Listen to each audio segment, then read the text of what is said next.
പെണ്ണിന്റെ ജീവിതത്തിൽ ഏറ്റവും വലിയ സൗഭാഗ്യമുള്ള വാപ്പയാ. വാപ്പ ജീവിച്ചിരിക്കുന്നിടത്തോളം കാലം മോള് രാജകുമാരിയാ. വാപ്പാക്ക് ജീവനുള്ളിടത്തോളം കാലം വാപ്പാന്റെ മോള് രാജകുമാരിയാണ്. ഞാൻ എന്റെ മോളോട് എപ്പോഴും പറയും,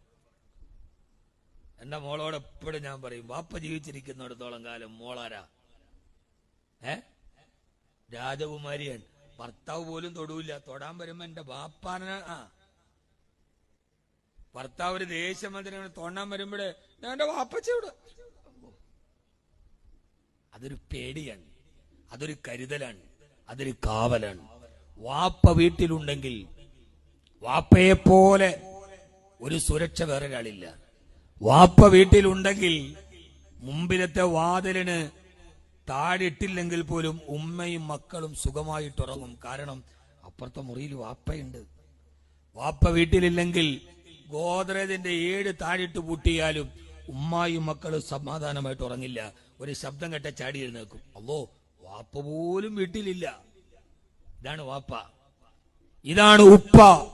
ആ ഉപ്പ നഷ്ടപ്പെടുന്നതെന്നാണോ അന്നാണ് ജീവിതത്തിന്റെ വെളിച്ചം നഷ്ടപ്പെടുക.